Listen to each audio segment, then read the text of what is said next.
جب تم کچھ نہیں کر سکتے تھے 2 سال تک، اور اسی طرح جب تم کرنے والے بنے تو اس میں دھوکے میں نہ آ جانا، میں کر رہا ہوں کلکم جائع الا من اطعمته فاستطعموني اطعمكم، تم میں سے ہر ایک بھوکا آیا جس کو میں کھلاؤں، اس لیے جب ضرورت ہو تو مجھ سے کھانا مانگنا، میں تمہیں عزت والا کھانا عطا کروں گا۔ تو انسان تو اللہ نے ایسا، یہ سب کچھ تو اللہ نے سب کچھ دیا، اس نے کہا بتا کے دنیا والوں کو بتا دوں، جیسے دنیا میں جو ہے خالی ہاتھ آیا تھا، ایسے دنیا سے خالی ہاتھ جا رہا ہوں، اور آخرت میں نفع دینے والی چیز یہ ایمان اور اعمال ہے، یہ ایمان اور اعمال ہے۔ اب یہ انسان نماز میں آیا، یہ نماز کتنی بڑی دولت ہے کہ جب انسان، صاف حدیثوں میں مسلم شریف اور غالباً بخاری شریف میں حدیث ہے کہ مسلمان جب نماز کے لیے کھڑا ہوتا ہے، اقامہ تو گھر سے شروع ہوا، نماز میں آیا اور نماز میں کھڑے ہو کر، یہ نماز اللہ اور بندے کے درمیان ایک صلہ ہے، اللہ سارے پردوں کو ہٹا دیتے ہیں، اور یہ انسان جب نماز میں کھڑا ہو کر الحمدللہ رب العالمین کہتا ہے تو اللہ عرش سے کہتے ہیں اے کائنات سنو اور دیکھو، حمیدنی عبدی، میرے بندے نے میری حمد بیان کی۔ اور کس نماز کو سے غافل ہو کر چھوڑ کر ہم دنیا کے کاموں میں لگے ہوئے ہیں، اتنا قدردان کہ انسان نماز پڑھتا ہے، انسان کہتا ہے الحمدللہ رب العالمین، اللہ کی طرف سے جواب حمیدنی عبدی، میرے بندے نے میری حمد بیان کی۔ انسان کہتا ہے الرحمن الرحیم، اللہ فرماتے ہیں اثنا علی عبدی، میرے بندے نے میری ثنا بیان کی۔ انسان کہتا ہے مالک یوم الدین، اللہ فرماتے ہیں کہ میرے بندے نے میری بزرگی بیان کی۔ اور پھر یہ مسلمان کہتا ہے نمازی ایاک نعبد و ایاک نستعین، اے اللہ پوری زندگی ہر قدم پر تیری ہی عبادت کریں گے، تیری ہی بات مانیں گے، پریشانی حالات میں تجھی سے مدد مانگیں گے۔ یہ کلمات جب انسان کہتا ہے، یہ اللہ سے اتنا بڑا معاہدہ ہے اللہ سے۔ اللہ فرماتے ہیں دیکھو میرے بندے نے کیسا معاملہ کیا، یہ میرے اور میرے بندے کے درمیان کا معاملہ ہے۔ اے کائنات اور فرشتوں، میں اس سے اتنا خوش ہو گیا ہوں اس کلمات کی وجہ سے کہ اس کی زبان سے جو سوال نکلے گا وہ میں اس کو ضرور پورا کروں گا۔ اور کیا شان ہے اس امت کی، یہ سورہ فاتحہ کہتے ہیں اس امت کو ملی ہے، اللہ نے حضرت محمد صلی اللہ علیہ وسلم کے ذریعے امت کو دیا، اور یہ سورہ یہ خصوصیت ہے حضور صلی اللہ علیہ وسلم کی۔ یہ سورہ فاتحہ اللہ کی طرف سے ملی، اور یہ تعریف والے کلمات اللہ نے بتلائے۔ الرحمن علم القرآن خلق الانسان علمہ البیان، اے انسان وہ رحمان ہے کہ جس نے تمہیں قرآن سکھایا اور جس نے تمہیں بیان کرنے کا ملکہ دیا، سکھلانے والے اللہ ہیں۔ اور اللہ نے بتا دیا کہ بڑوں سے مانگنا ہو تو اس کی حمد کرو۔ اگر ہمارے حوالے ہو جاتے تو ہم تو اپنی سندھی، پنجابی، اردو، پشتو ان زبانوں میں اللہ کی کیا تعریف کرتے۔ تو اللہ نے ایسی رہبری اس امت کی، حضرت محمد صلی اللہ علیہ وسلم کی امت کی، کہ کائنات میں جو سب سے زیادہ تعریف کے کلمات، اور وہ بھی لمبے چوڑے نہیں، الحمدللہ، کتنی مختصر عبارت میں ایسے لفظ کہ اس سے بہترین اللہ کی حمد کسی لفظ سے ادا کی ہی نہیں جا سکتی۔ اللہ نے اپنی تعریف کے لیے کیا کلمات، اے امت محمدیہ کتنی خوش قسمت ہو تم، تمہارے لیے نبی دیا گیا تو سارے نبیوں کا سردار، تمہارے لیے کتاب دی گئی جس میں نبیوں کے پہلے سارے علوم اور اس سے مزید دیا گیا، اور تمہارے لیے قرآن کی ابتدا ایسے اللہ کے تعریف کلمات سے جو اللہ نے خود تعریف فرمائی۔ تمام تعریفیں اس اللہ کے لیے ہیں جو سارے عالموں کا رب ہے، یہ رب العالمین، اس کی تیاری کرنی ہے اور اس کا یقین بنانا ہے ہمیں۔ ان الذين قالوا ربنا الله ثم استقاموا تتنزل عليهم الملائكة الا تخافوا ولا تحزنوا، کہ جن لوگوں نے الہ اور رب، کہ جن لوگوں نے سب سے دنیا کے عظیم، عزت والے، اونچے، کامیاب ترین وہ لوگ ہیں جنہوں نے یہ کہا کہ ہمارا رب اللہ ہے۔ بھائی ہم سب یہ کہتے ہیں کہ نہیں، ہمارا رب کون ہے؟ اللہ ہے۔ ربنا آتنا، ربنا ظلمنا، ربنا اغفر لنا، ربنا۔ تو قرآن جو ہماری ہدایت کے لیے ہے، اس کے میں سب سے پہلا لفظ رب العالمین، جو سارے عالموں کا رب ہے. رب کے معنی آپ نے کل سنے، عدم سے وجود دینے والا، اور وجود دے کر یہ ابھی ابتدائی درجے کی چیز ہے، اس کو کمال تک پہنچانے والا.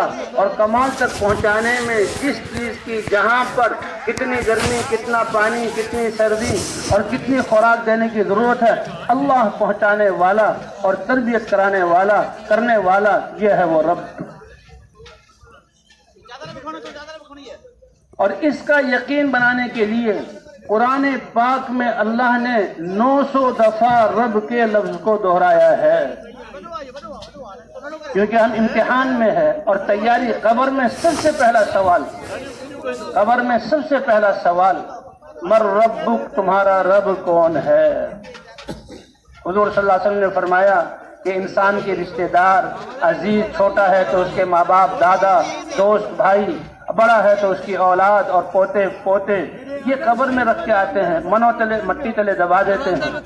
اور کفن جو انسان کو، یہ انسان کا اعزاز کہ کیسے یہ جسم کتنا مبارک، روح نکل چکی ہے اور یہ خالص جسم نہیں، ایمان والا ہے، اس کو نہلاؤ، اس کو پاک کرو، اس کو کفن پہناؤ، اچھے کپڑے کفن کے ہوں، سفید، اس کو خوشبو لگاؤ.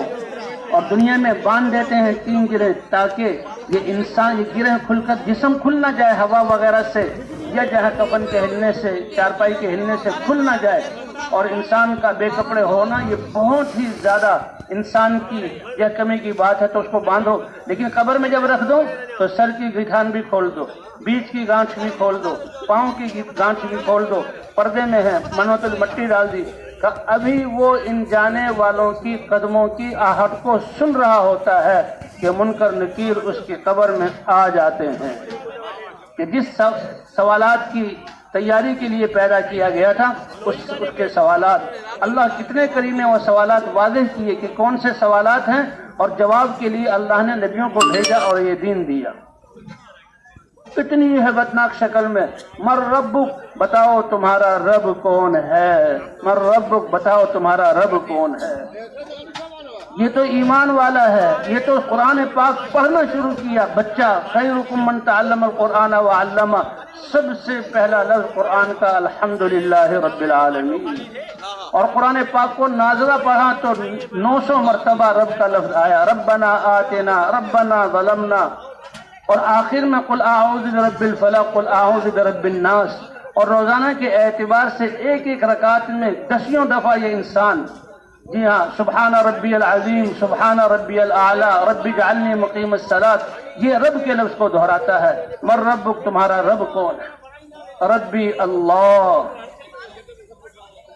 تو جن لوگوں نے رب کہا اللہ ہے اور اس پر جمے رہے ہر حال میں کہ ہمارا رب تو اللہ ہے، ہم نے تو اس کے امر کو نبی کے طریقے پر پورا کرنا ہے، تو ان کے لیے فرشتے اترتے ہیں. اور جب ان کے دنیا سے جانے کا وقت آتا ہے، تسلی دیتے ہیں کہ جن اگلے مناظر اور جن مراحل میں جا رہے ہو، ڈرو مت، تم سے اللہ راضی ہے، قبر جنت کا باغ بنے گی، میدان محشر میں عزت ملے گی. ولا تحزنوا، اور دنیا جو کمائی تھی اس میں اللہ کے احکام کو پورا کیا، جس کو چھوڑ کر جا رہے ہو اس پر تم غم نہ کرو، اس سے کہیں زیادہ اللہ اپنی رحمت سے عطا فرمائیں گے. موت کے وقت اس کو تسلی ملتی ہے. کہتے ایمان والا وہ خوش ہو رہا ہوتا ہے اور جنت کے درجات دیکھ کر اس کی روح پھڑکتی ہے، نکلنا چاہتی ہے، اور اس کے اچھے اخلاق، اچھے معاملات، لوگوں سے ہمدردی. دنیا روتی ہے، اور دنیا کیا روئے، جن خطوں پر وہ عبادت کرتا تھا، زمین کے وہ ٹکڑے روتے ہیں. اور جن پتھروں سے، درختوں کے پاس سے ذکر کرتا ہوا، دین کی بات کرتے ہوئے گزرتا تھا، اس کے فراق سے وہ روتے ہیں، کیونکہ جب یہ اعمال کرتا تھا اس کی کیفیت کو وہ یہ مخلوقات محسوس کرتی ہیں. اور جن آسمانوں کے دروازے سے اس کے اعمال چڑھتے تھے، اس کے مرنے پر آسمانوں کے وہ دروازے روتے ہیں.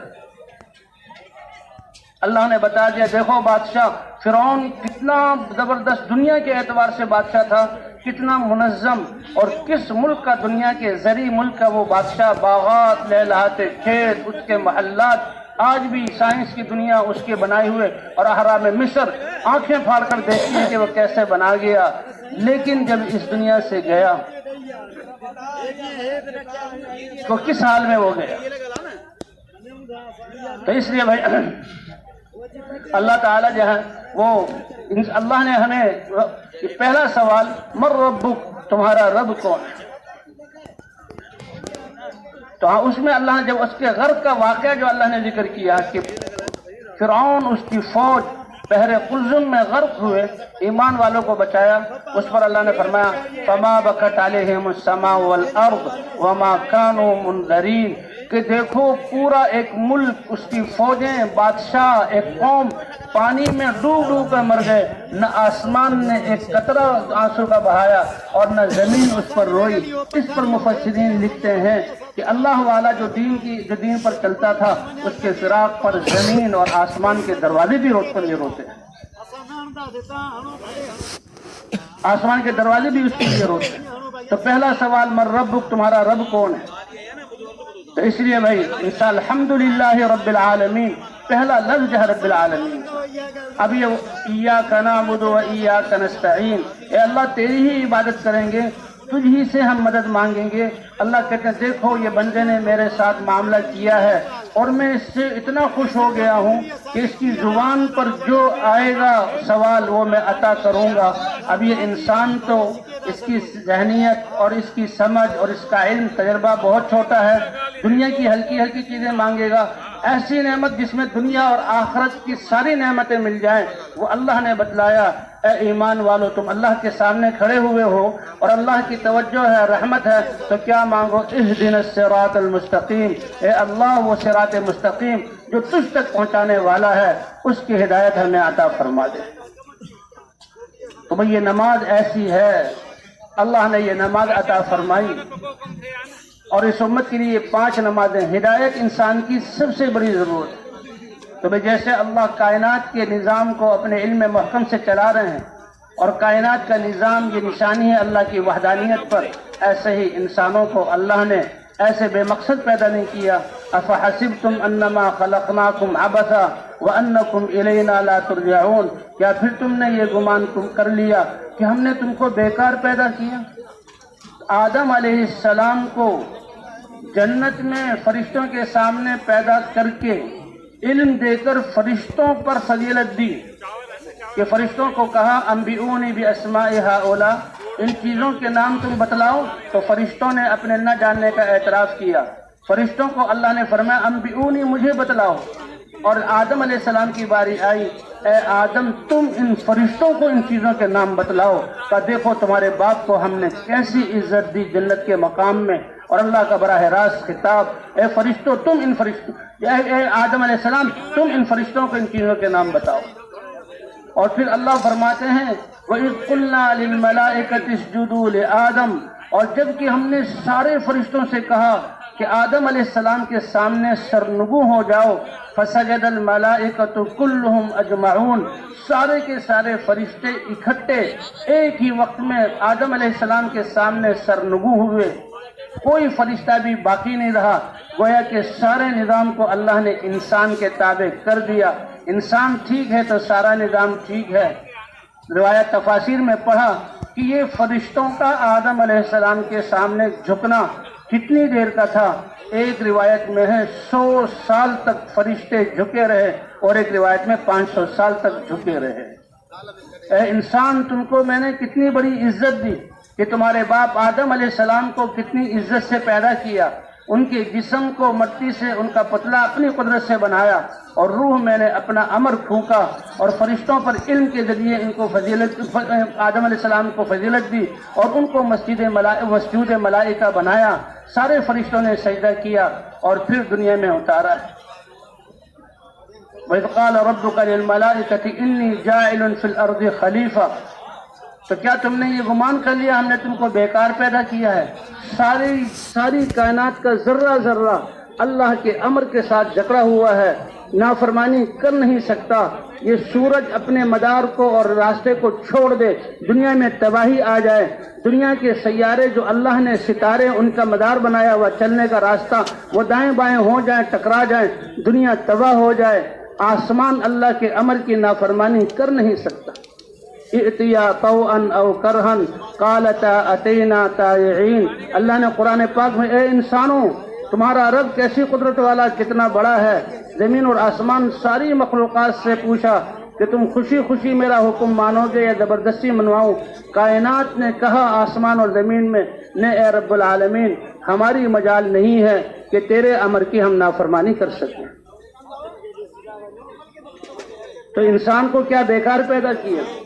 انسان کے لیے اللہ نے دین اسلام زندگی گزارنے کا ایک پاکیزہ طریقہ اللہ نے بنایا جس کا نام دین اسلام ہے، اور اس کو انسانوں کو سکھانے کے لیے انبیاء اور رسل، یہ اساتذہ اور معلمین، یہ ہمدرد اور قوم کے خیر خواہ، یہ خود اپنی قوموں کو اللہ کا پیغام پہنچاتے تھے۔ سب سے پہلے انسان آدم علیہ السلام اپنی اولاد کی تربیت جو کی ہے اللہ کے احکام کے مطابق، لیکن یہ انسان بھول جانے والا ہے، ناشکرا ہے، ناشکرا ہے، بھول جاتا ہے۔ تو اسی لیے جب بھی انسان بگڑے، دنیا میں فساد برپا ہوا، اور یہ دنیا میں جہاں عذابات آئے تو انسان کے اعمال پر، لیکن اللہ نے فوراً نہیں پکڑا۔ نوح علیہ السلام کی قوم یہ ایک ہی قوم تھی، یہ بت پرستی میں مشغول ہو گئی، اللہ کی نافرمانی کرنے لگی، آپس میں ایک دوسرے پر ظلم کرنے لگے۔ اللہ نے نوح علیہ السلام کو بھیجا، اور نوح علیہ السلام نے 950 سال دن رات انسانوں کو اللہ کی طرف بلایا۔ 950 سال تو جو ظلم کرنے والے تھے اور جو اللہ کی نافرمانی کرنے والے تھے، نبی کو تکلیف دینے والے تھے، 950 سال کے بعد اللہ نے طوفان بھیج کر پوری قوم کو غرق کر دیا اور ایمان والوں کو اللہ نے بچایا۔ تو یہ دین اسلام ایسا راستہ ہے زندگی گزارنے کا کہ جب بھی انسانیت اس پر آئی، بگڑی ہوئی انسانیت، اللہ نے ان کے لیے رحمتیں اور جہاں برکتیں اتاری اور دنیا میں ان کو عزت دی، ان کی نسلوں کو چلایا، اور نبیوں کو جھٹلانے والے اللہ نے اپنے عذاب سے ان کو ختم فرما کر روئے زمین کو پاک کر دیا۔ اور اللہ کیا فرماتے ہیں؟ وَلَوْ أَنَّ أَهْلَ الْقُرَىٰ آمَنُوا وَاتَّقَوْا لَفَتَحْنَا عَلَيْهِمْ بَرَكَاتٍ مِّنَ السَّمَاءِ وَالْأَرْضِ وَلَٰكِن كَذَّبُوا فَأَخَذْنَاهُمْ بِمَا كَانُوا يَكْسِبُونَ۔ کہ اگر یہ بستیوں والے زمین پر آ کر نبی بھی آئے، اللہ کی ذات پر ایمان لے آتے ہیں، اپنے گاؤں کے سردار وڈیرے کو جانتے ہیں، اپنے ملک کے وزیر اعظم اور صدر کو جانتے ہیں، اپنے علاقے کے طاقت والوں کو جانتے ہیں، ان کی بات مانتے ہیں، کس کی زمین پر رہ رہے ہیں، کس نے پیدا کیا، بارشیں کون برسا رہا ہے، اور نبی بھی آئے اللہ کا تعارف کرانے کے لیے۔ اگر یہ لوگ ایمان والے ہوتے، اللہ کی ذات کو الہ یقین کر لیتے اور اپنی زندگیوں کو پاکیزہ بنا لیتے، اللہ فرماتے ہیں زمین اور آسمان کی برکتوں کے دروازے ان کے لیے کھول دیتے، زمین اور آسمان کی برکتوں کے دروازے ان کے لیے کھول دیتے۔ اس کے لیے اللہ نے حضرات انبیاء کرام بھیجے، اور ایک روایت کے مطابق 1,24,000 انبیاء کرام آئے، اور ایک روایت کے مطابق 2,00,000 انبیاء کرام آئے۔ اللہ ایسے کریم ہے کہ انسان اللہ کی زمین کو ظلم سے بھر رہا ہے، اور اللہ کے بندوں اور بندیوں کو تکلیفیں پہنچا رہا ہے۔ ہر طاقتور اپنے سے ماتحت زیر نگر کو پر ظلم کے پہاڑ ڈھا رہا ہے، لیکن اللہ نہیں پکڑتے۔ اللہ نبی کو بھیجتے ہیں، اور نبی کو حکم ہوتا ہے کہ جا کر دعوت دو۔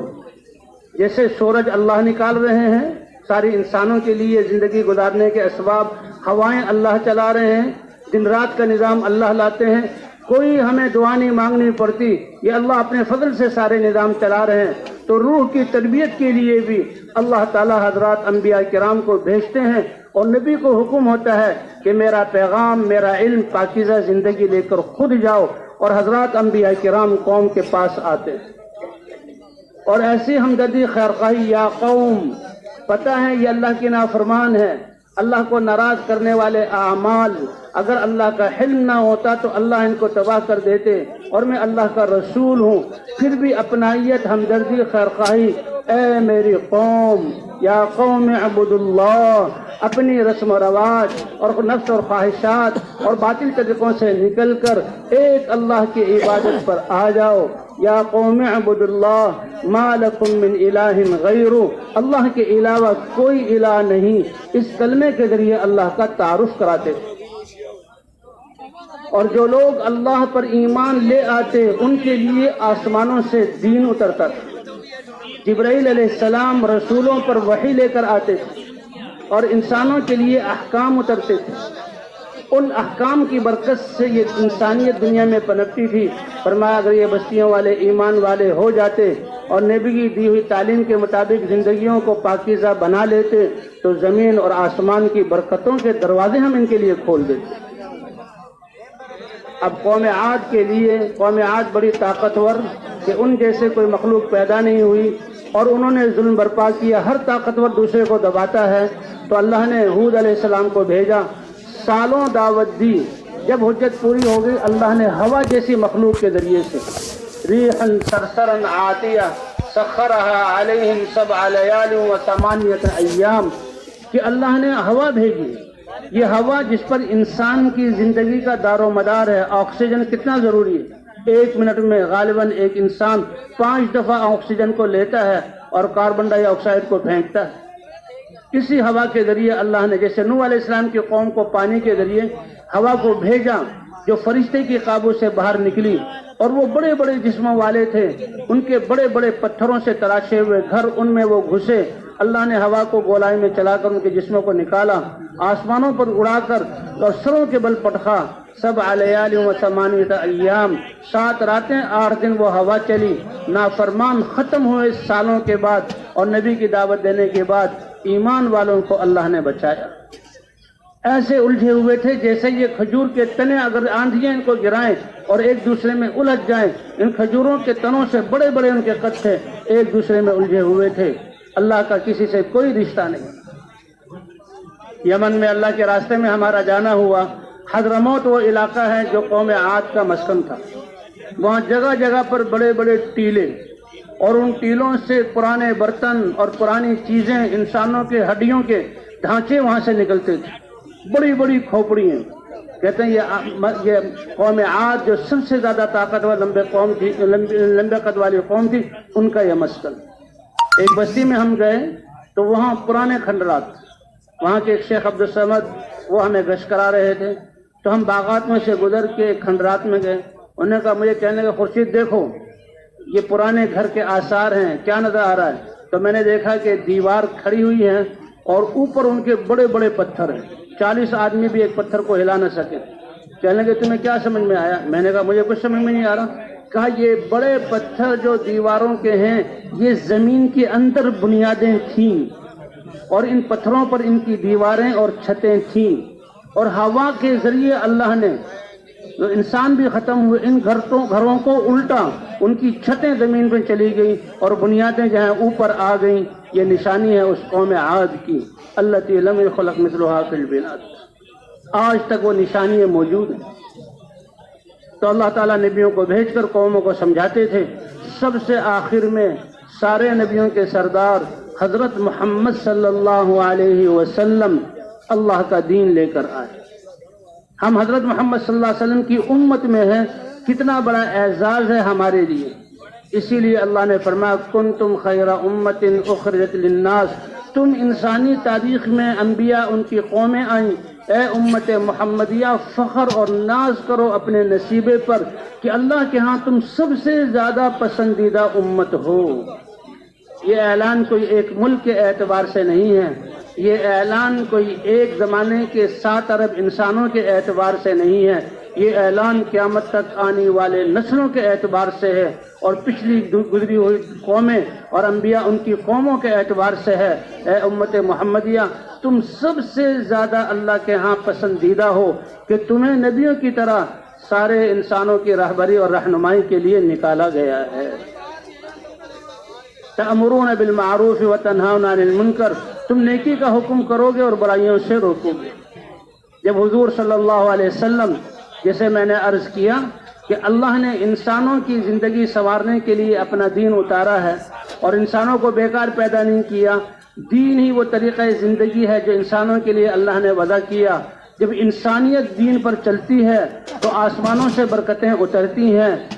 یہ ساری کائنات انسان کی خدمت میں لگتی ہے. موت ان کی مبارک ہوتی ہے. اللہ قبر کو جنت کا باغ بناتے ہیں. اور اسی ایمان کی بنیاد پر اللہ تعالیٰ قیامت میں اپنی رضا عطا فرما کر اور قیامت کی عزتیں عطا فرما کر جنت عطا فرمائیں. یہ لا الہ الا اللہ، یہ کلمہ ایمان ذرہ کے برابر ایمان.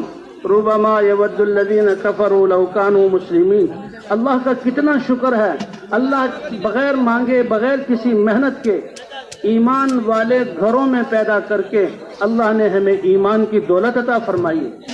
وہ تو ایک انسان کے دل میں ایک ذرے کے برابر بھی ایمان ہوگا تو اس ایمان کے بدلے میں اللہ تعالیٰ دنیا کے رقبے سے 10 گنا بڑی جنت عطا فرمائیں گے. اور وہ 10 گنا بڑی جنت، اس کی زمین یہ مٹی کی نہیں ہوگی، پتھروں کی نہیں ہوگی، اس کی زمین جہاں مشک کی ہوگی اور اس کی کنکریاں ہیرے جواہرات ہوں گے اور اس کا گھاس زعفران کا ہوگا اور اس کے محلات سونے چاندی کی اینٹوں کے ہوں گے. جب 10 گنا بڑی جنت ہے تو اس میں اللہ اس ایک جنتی کو 4 نہریں عطا فرمائیں گے جو اس کی جنت کے ایک طرف سے شروع ہو کر دوسری طرف جائے گی. اور یہ نہریں کس چیز کی ہوں گی؟ ایک خالص پاکیزہ پانی کی ہوگی، خالص دودھ کی ہوگی اور خالص شہد کی ہوگی اور شراب کی جس سے نشہ نہ آئے اور انسان مستی میں نہ جائے. ان نہروں کا انسان مالک بنے گا اس ایمان کی برکت سے. تو ربما یود الذین کفروا لو کانوا مسلمین کہ بسا اوقات جہاں وہ کفار تمنا کریں گے کاش کہ ہم بھی ایمان والے ہوتے. اس کی تفسیر میں جہاں علماء نے لکھا ہے کہ کافر لوگ جب نافرمان مسلمانوں کو دیکھیں گے ہمارے ساتھ جہنم میں تانا دیں گے کہ تم تو مسلمان تھے اور اپنے آپ کو اسلام والا کہتے تھے، ہمارے ساتھ جہنم میں کیوں جل رہے ہو؟ تو وہ کہیں گے کہ بھئی ہم نے نافرمانی کی. تو اللہ کی ذات کو غیرت آئے گی اور فرشتوں کو اللہ حکم فرمائیں گے کہ تم جاؤ، جس کے دل میں ذرہ برابر بھی ایمان ہو اس کو جہنم سے نکال کر جنت میں داخل کر دو. جب ان کو نکالا جائے گا تو وہ لوگ جن کو اللہ نے ایمان سے محروم کیا وہ تمنا کریں گے کاش ہم بھی ایمان لے آتے. اللہ نے ہمیں ایمان کی دولت عطا فرمائی. یہ کلمہ طیبہ لا الہ الا اللہ مرحمت فرمایا اور حضرت محمد صلی اللہ علیہ وسلم کو ہمارا رسول اور ہمارا نبی بنا کر بھیجا. اللہ کے رسول صلی اللہ علیہ وسلم جب پیغام لے کر آئے امت کے پاس تو انسانوں کو کہا جئتکم بکرامت الدنیا و شرافت الآخرہ، میں دنیا اور آخرت کی عزتیں اور شرافتیں اور کرامتیں لے کر آیا ہوں. اللہ کے رسول کی کیا شان تھی کہ جب آپ پیدا ہوئے باپ کا سایہ آپ کے دنیا میں آنے سے پہلے ہی اٹھ گیا تھا اور آپ یتیم تھے. اور زمانے میں رواج تھا کہ بھی بچوں کو جو دیہات کی عورتیں ہیں ان کو دیا جائے. مائی حلیمہ اپنے بستی کی عورتوں کے ساتھ مکے تشریف لائیں تاکہ یہاں سے بچوں کو لے جائیں، سرداروں کے دودھ پلائیں، اس میں کچھ پیسے ملیں، ہمارا گزر اوقات ہو. تو یہ بہت ہی خستہ حال تھی. اب آئیں تو اسی آمنہ کے گھر میں بچہ تو یہ یتیم ہے، اس کا باپ ہے نہیں تو ہمیں کیا پیسے ملیں گے. تو اس گھر کو چھوڑ کر باقی گھروں میں تلاش کیا. تو جو اور عورتیں آئی تھیں، جتنے بچے مکہ میں تھے دودھ پلانے کے قابل وہ عورتیں لے چکی تھیں.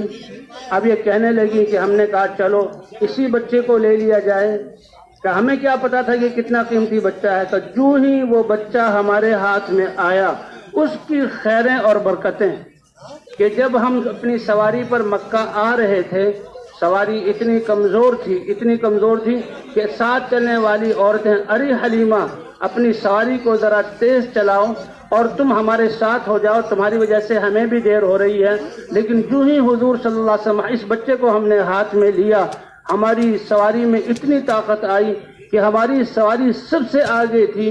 اور وہی عورتیں کہیں گی حلیمہ ذرا ہمارا بھی انتظار کر لو تاکہ ہم اکٹھے جا سکیں. اور فرمایا کہ جو اس سے پہلے جو بچہ تھا دودھ پینے والا، میرے سینے میں اتنا بھی دودھ نہیں تھا کہ ایک میرا اپنا بچہ جو ہے دودھ پی سکے، اور جب اس بچے کو، بابر کا بچے کو میں نے لیا تو سینے میں اللہ نے اتنا انتظام کیا، میرا بچہ بھی سیر ہو جاتا اور یہ محمد نامی بچہ یہ بھی سیر ہو جایا کرتا تھا۔ اور جب آپ کچھ بڑے ہوئے تو حلیمہ سعدیہ کے اونٹوں جو ہیں وہ بکریاں اور اونٹوں کو چرانے کا موقع ملا تو اس گاؤں کی مستورات یہ کہا کرتی تھی اپنے جہاں چرواہوں سے کہ دیکھو حلیمہ کے جانور جب واپس آتے ہیں تو وہ سیر اور فربہ ہوتے ہیں، اور تم جو ہے جانوروں کو بھوکا لاتے ہو۔ جہاں حلیمہ سعدیہ کے اونٹ چرتے ہیں تم بھی اپنے اونٹوں کو چرایا کرو۔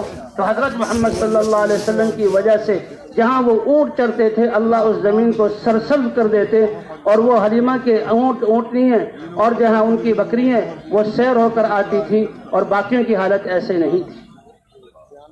اور جب حضور صلی اللہ علیہ وسلم، آپ کا جسم ابو طالب کہتے ہیں کہ جب دادا کے جو ہے انتقال کے بعد ذمہ داری مجھے ملی تو میرے پاس تو بچے اور بہت زیادہ تھے، محمد صلی اللہ علیہ وسلم بھی میری جو ہے زیر تربیت آ گئے، تو کہا بچے جب سوتے تھے صبح کو ان کو اٹھایا جاتا تو ہر بچہ جو اٹھتا ہے گہری نیند سے تو ناک سے بھی پانی بہ رہا ہے، کان بھی میلے کچیلے ہیں، آنکھوں سے بھی میل کچیل نکل رہا ہے، جب تک ان کو نہلایا نہ جائے، جب تک ان کو صاف ستھرا نہ کیا جائے مجلس میں جانے کے قابل نہیں ہوتے تھے۔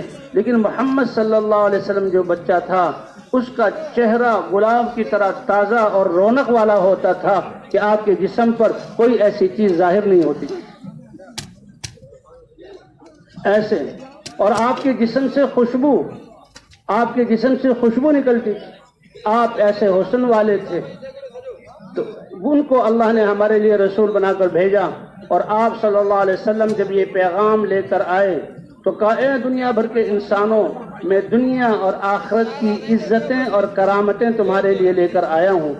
جئت الیکم بکرامت الدنیا و شرف الآخرہ، دنیا کی عزتیں اور آخرت کی شرافتیں لے کر آیا ہوں، اور اتنا بڑا کلمہ اور ایسا زندگی کا دستور لے کر آیا ہوں، لو تقولونہا، اگر تم اس کلمے کو حقیقت کے دل کے ساتھ کہہ دو اور اس زندگی کو اپنا لو تو یہ بکھرے ہوئے عرب کہ روم اور فارس کی حکومتیں جن کی تربیت کرنے سے عاجز ہیں، یہ سب کے سب سرنگوں ہو کر ایسی مہذب اور مرتب زندگی والے بنیں گے کہ روم اور فارس اپنی تہذیبوں کو بھول کر ان کے عوام تمہاری نظر دیکھ کر چلیں گے اور تمہارے دین میں داخل ہو جائیں گے۔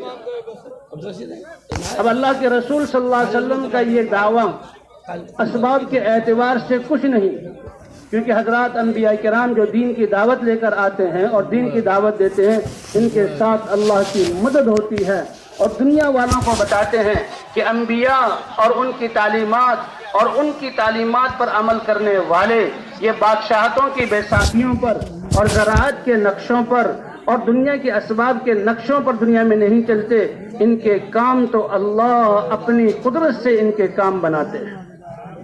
وَمَن يَتَّقِ اللَّهَ يَجْعَل لَّهُ مَخْرَجًا وَيَرْزُقْهُ مِنْ حَيْثُ لَا يَحْتَسِبُ، جیسے اللہ نے پہلی قوموں کے بارے میں فرمایا اگر یہ ایمان والے ہوتے اور تقوی والی زندگی اختیار کر لیتے تو زمین اور آسمان کی برکتوں کے دروازے ان کے لیے کھول دیتے۔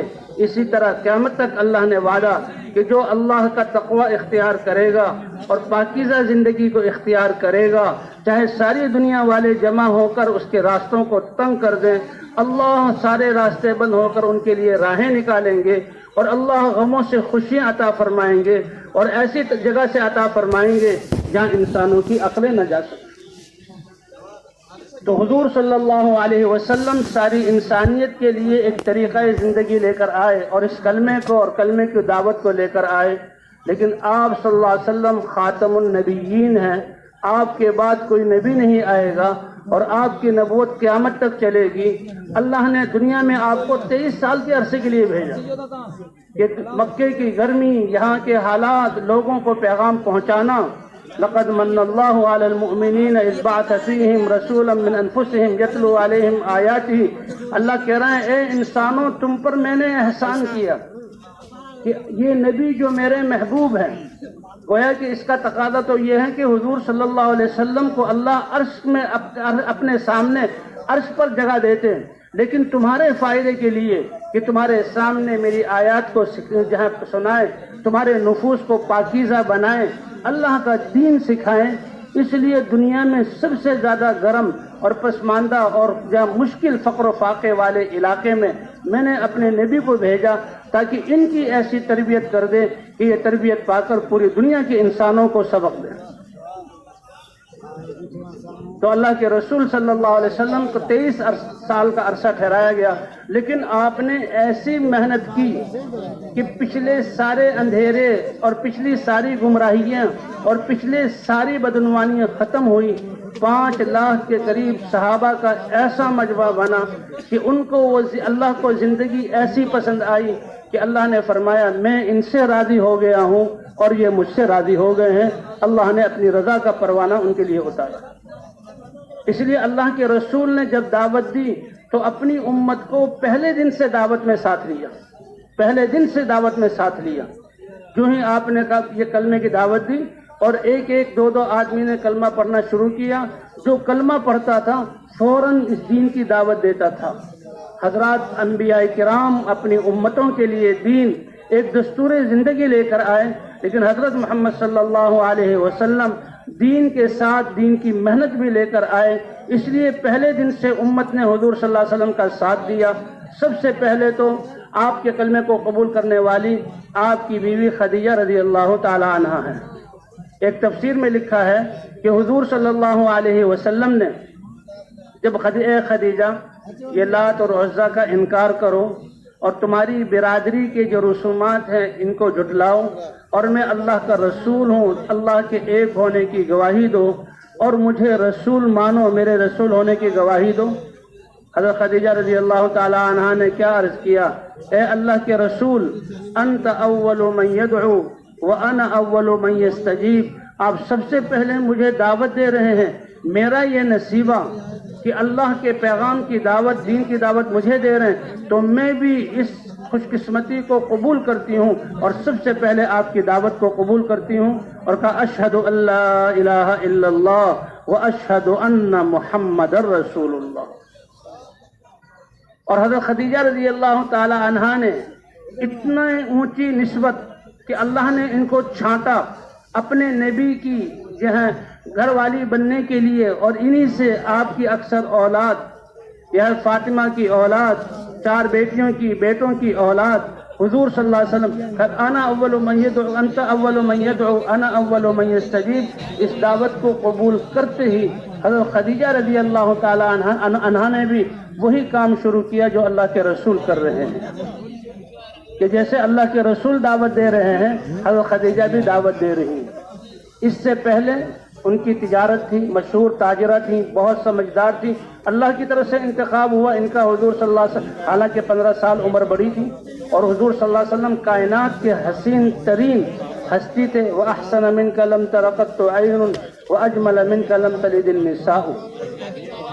لیکن یہ کتنی سعادت مند عورت تھی کہ فوراً اس کلمے کو قبول کیا اور اس کلمے کی دعوت دینا شروع کی، اور کلمے کی دعوت دینے میں اب جو فکر اور جو سوچ تھی اور صلاحیت تھی وہ دعوت دینے میں، اور جو مال کی پونجی تھی اللہ کے رسول کی مدد اور ان کے دین کی مدد، اللہ کے رسول کی اتباع کرنے والوں پر مال خرچ کرنا شروع کیا، اور تھوڑے ہی عرصے میں وہ گھر جہاں مال سے خالی ہو گیا، حتیٰ کہ فقر اور فاقے اور بھوک کی نوبت آ گئی اللہ کے رسول کے گھر میں، کہ مدینے کی مالدار عورت، اور جب بھوک آئی تو آتا روایت میں حضور صلی اللہ علیہ وسلم اپنے گھر سے بیت اللہ تشریف لے جا رہے تھے، جبرائیل علیہ السلام آئے اور حضور صلی اللہ علیہ وسلم سے عرض کیا، اے اللہ کے رسول آج آپ کا رب آپ کی بیوی خدیجہ کو سلام کہہ رہا ہے، آج آپ کا رب آپ کی بیوی خدیجہ کو سلام کہہ رہا ہے کہ انہوں نے وہ دعوت دے رہی ہیں اور آپ کی دین کی دعوت دینے میں مال کو اور اپنی فکر کو، صلاحیت کو وہاں لگا رہی ہیں، جس کی وجہ سے بھوک گھر میں آئی ہے، اللہ کا سلام ان کو پہنچا دو۔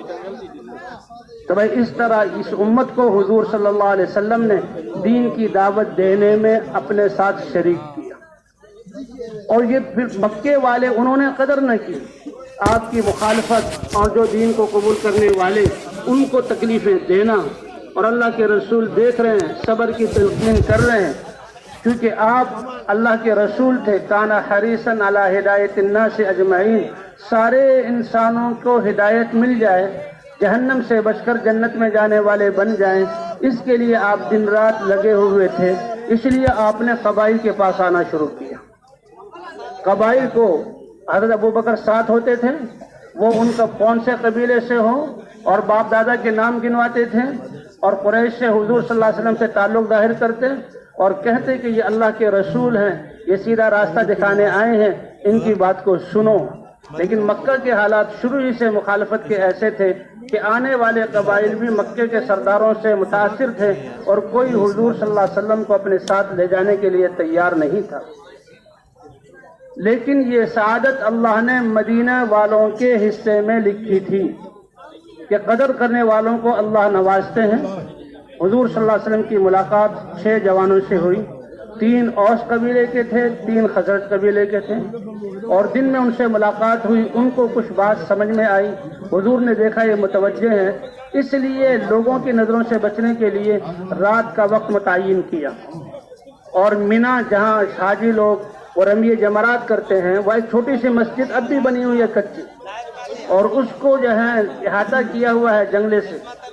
یہ مسجد ہے وہ جگہ جہاں حضور صلی اللہ علیہ وسلم اندھیرا ہونے کے بعد آئے، اور وہ 6 نوجوان بھی مختلف وادیوں سے حضور کے پاس جمع ہو گئے، اور اللہ کے رسول صلی اللہ علیہ وسلم نے اس دعوت کو ان کے سامنے پیش کیا۔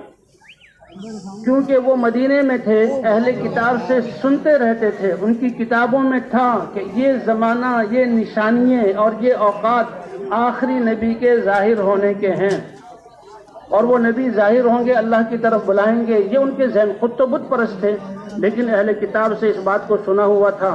انہوں نے کہا کہ بھئی ہو نہ ہو یہی ہستی اللہ کے رسول اور آخری نبی ہیں، ان کو مان لو۔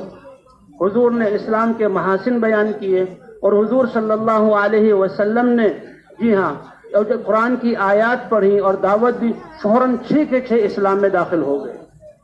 یہ پہلا ایک مجموعہ تھا جو ایک دم اسلام لایا۔ جب حضور نے دیکھا یہ اسلام لے آئے، حضور نے کہا کہ میں تو اپنے آپ کو قبائل پر پیش کر رہا ہوں تاکہ اللہ کا پیغام پہنچا سکوں، لوگ میری رکاوٹ بنتے ہیں، تو تم مجھے مدینہ ساتھ لے چلو تاکہ وہاں اللہ کا پیغام پہنچاؤں۔ اللہ نے مدینے کو ساری انسانیت کا مرکز بنانا تھا، کام لینا تھا۔ اللہ نے جیسے ان لوگوں کی جو ہے قسمت میں ایمان لانا اور حضور صلی اللہ علیہ وسلم کی زیارت کر کے اس کلمے کو پڑھنا لکھا تھا، اللہ نے اگلی سعادت بھی لکھی تھی، ان کو ایسی سمجھ سے نوازا۔ اے اللہ کے رسول، آپ کا یہ دین اور دعوت یہ بہت بڑا امر ہے، اس کے لیے بڑی اجتماعی طاقت اور قوت کی ضرورت ہے، اور ہم تو اوس و خزرج سالوں سے لڑ رہے ہیں اور ایک دوسروں کی گردنیں اڑا رہے ہیں۔ اس حالت میں آپ کو لے جانا یہ مناسب نہیں، ہم آپ کے دین کی دعوت کو لے کر جاتے ہیں۔ تو عرض کرنے کا مقصد یہ ہے کہ اس امت کو جو خیر امت قرار دیا، تو پہلے دن سے ہی امت کو دین بھی ملا اور دین کی دعوت۔ اب یہ 6 لوگ مدینہ منورہ میں آئے، اور ہر ایک نے الگ الگ اپنے قبیلے والوں کو، قوم والوں کو اور لوگوں کو دین اسلام کی دعوت دینا شروع کی۔ مدینے والوں میں اللہ نے یہ استعداد رکھی تھی کہ اللہ کے دین اور اللہ کے رسول کی مدد کے لیے اللہ نے ان کو چننا تھا، تو دھڑا دھڑ لوگ اسلام میں داخل ہونا شروع ہو گئے۔ اور یہ مدینہ منورہ میں حضور کی صحبت میں تھوڑا حصہ ہی رہے تھے، انہوں نے زیادہ قرآن نہیں سیکھا تھا، تو حضور کی طرف پیغام بھیجا، اے اللہ کے رسول، لوگ ہماری دعوت سے دین اسلام میں داخل ہونا شروع ہو گئے، آپ اپنے صحابہ میں سے جو عالم ہو، قرآن کو جاننے والا ہو، قرآن کو پڑھنے والا ہو، وہ بھیجیے تاکہ وہ جو اسلام میں داخل ہو رہے ہیں ان کو قرآن بھی سکھائیں۔ تو حضور صلی اللہ علیہ وسلم نے مصعب ابن عمیر رضی اللہ عنہ کو مدینہ بھیجا۔ اسلام کے سب سے پہلے سفیر اور سب سے پہلے قاصد جو اللہ کے رسول نے بھیجے وہ مصعب ابن عمیر ہیں۔ اور مصعب بن عمیر کا نام تھا مقرئ القرآن، قرآن جاننے والا اور قرآن کو پڑھانے والا۔ اور قرآن کو پڑھانے والا صرف یہی نہیں کہ قرآن کے حروف اور الفاظ اور اس کی تجوید کو جانتا ہے، ناظرہ پڑھنا جانتا ہے، وہ عرب تھے، حضور صلی اللہ علیہ وسلم کی سے جو ہے تعلیم حاصل کی تھی اور عربی زبان والے تھے، قرآن کے ایک ایک حکم کو جاننے والے اور اس پر عمل کرنے والے اور اس کی دعوت دینے والے تھے۔ تو مصعب بن عمیر جب مدینہ منورہ میں پہنچے ہیں، جو پہلے سے مسلمان تھے ان کو قرآن سکھانا شروع کیا، اور جو نئے لوگ آتے تھے ان کو دعوت دینا شروع کی۔ یہ جنت البقیع جو مدینہ منورہ میں قبرستان ہے، جہاں صحابہ اور ازواج مطہرات امہات المؤمنین شاید دفن ہیں، تو اس کے پیچھے ہی روڈ کو کراس کریں، اب تک وہاں کھجوروں کے چند درخت ہیں۔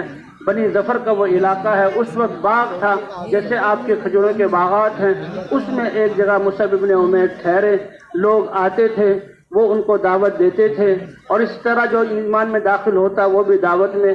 دوسرے سال جب حج ہوا تو مدینہ سے 12 افراد اسلام لا کر حضور کی خدمت میں حاضر ہوئے، آپ کے ہاتھ پر بیعت ہوئے اور آپ کو بتایا کہ ہم ایمان والے ہیں۔